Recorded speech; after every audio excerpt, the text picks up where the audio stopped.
Hi everyone, welcome to this week's Charting from Blank episode, episode 39. It's going to be on render. It's been a while since I've done a Charting from Blank episode.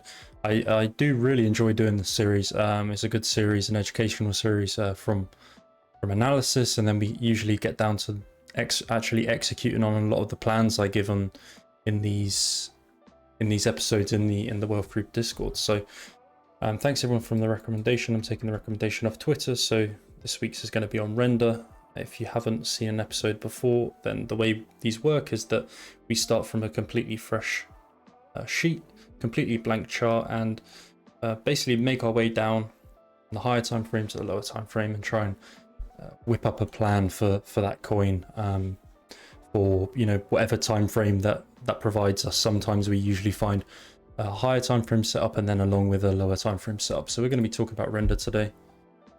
Render is an AI coin.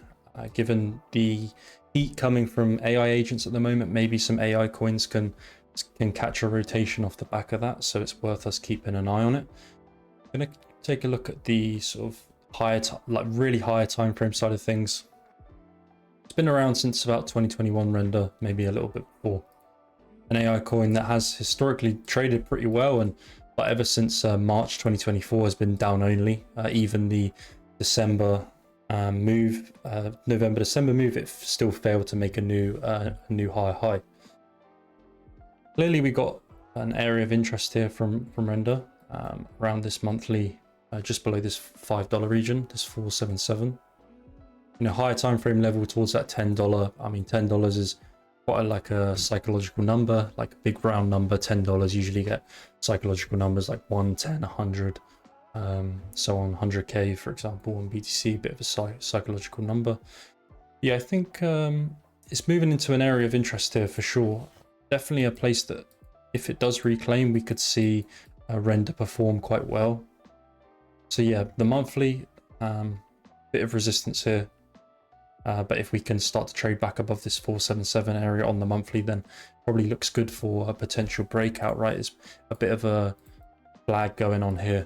Maybe if we get some good conditions going into a May-June, sort of pops up into, let's say, pops up into May-June, top out in June, chop for summer, back into Q4, breakout Q4 into 2026. That could be a really nice scenario for render for upside potential. But right now, this is quite a tough level on the monthly, and I think somewhere we have to be cautious into. Taking a look at the weekly, again, we can see this whole region for render is pretty difficult, and definitely a place where render needs to get back above for me to have some interest in. Take a look at the volume profile. If it wants to load, takes its time, but we can see right on render here, support, resistance, support, resistance, and now we have to consider what it's going to do here. We can see on the volume profile there's quite a high volume node area here, so we know that this is an SR level because it's supported by the volume on the right hand side as well. But if we lock in like a weekly deviation here on render, back above this 477 region, I'm pretty sure this will break out towards $8 and maybe even back to 10. So that's probably the best scenario you can look for on the higher time frame right now. Is a flip of 4.7 on the weekly, and it will probably break out towards $8 or $10. Until then, I think on the higher time frame, this weekly and monthly area, this is probably a place that you should be cautious into for a spot side of things. It needs to flip above there for me before I start to consider a swing entry. Now taking it down a bit lower to the lower time frame, to the daily. You could even play this SR flip on the daily, to be honest. If we're locked in a reclaim back above here, I think obvious reclaims right now on altcoins have been playing out quite well. Just buying this sort of simple SR flip on altcoins has been paying out quite well. And something I've been looking at and buying a lot lately is just simple SR flips, especially after such a significant breakdown and a reclaim. This can really move up. So from a big move up standpoint and to get into spot, I think that's sort of what I'd want to see right now, is a flip of this 477 to $5 area and buy on a breakout targeting $8 and $10 going into end of May, June. bit of a range down here. See, this is a range. So realistically, you know, if we're in a range bound environment, if let's say we got a sweep above here and it locks in a deviation back below, that could be quite a nice short setup for render. Short, stop above the high and target the range low.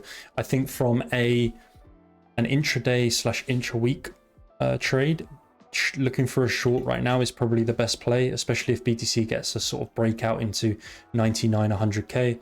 Let's say render sweeps above here and fails to hold this 477 region, locks in a deviation here. I think you can take a short, something like this, stop above the high and target the low wherever the high may be, obviously.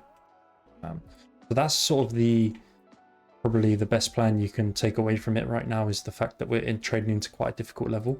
But keep an eye on the weekly and the monthly. I think these are, from a bullish standpoint, these are the levels you want to see get flipped on the higher time frame.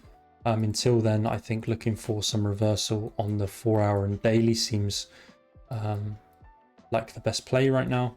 Maybe a sweep above here, deviation, and we could sweep these lows. But personally, I would only take a short if we locked in a deviation above here. Until then, I would favor looking for that weekly breakout on render for that move up. That would be my favorable setup right now for it. Let's take a look at the render BTC chart. This might be able to provide us some information.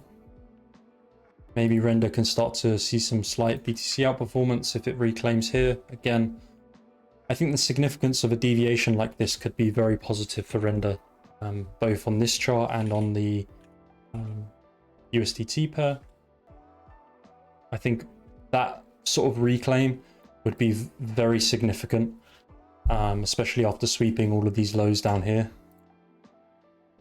Like, I think from a reversal standpoint, this was a really nice liquidity sweep of all these lows built up from all the way back from January 2024. So a reclaim above here is probably the main setup I'm eyeing right now for render in terms of a spot position, would be buying back above here. So I'm going to summarize quickly and give you two spot ideas that I think are viable right now for render. The first one would be watching for a flip of 477, reclaiming above here on the weekly, maybe even the daily. You could definitely see render move towards $8 and then maybe even $10. So that would be my option one for render. Option two would be that if we did get a sell-off before a true breakout on BTC, what you'd probably see is a sweep, deviation. You could even look to take this short, as we said earlier. But I think you could maybe look to buy range lows again on render. I'm unsure whether it would make fresh lows, but from a spot side of things, you could probably buy back towards range low in the event we swept down there. Overall, I'm kind of favoring more upside in May and June, so looking for a flip here and for a breakout trade is probably the best option for spot, but only until we get a flip above here because of the significance of this level and such a large area it's trading into. Okay, that pretty much sums it up for this week's Charting from Blank episode. I'm going to try to get back into the flow of doing these weekly. I think they're a good series to stay on top of. Socials are linked below. Make sure you check out the Discord if you are not already in there. And I will see you guys for next week's episode. Bye bye.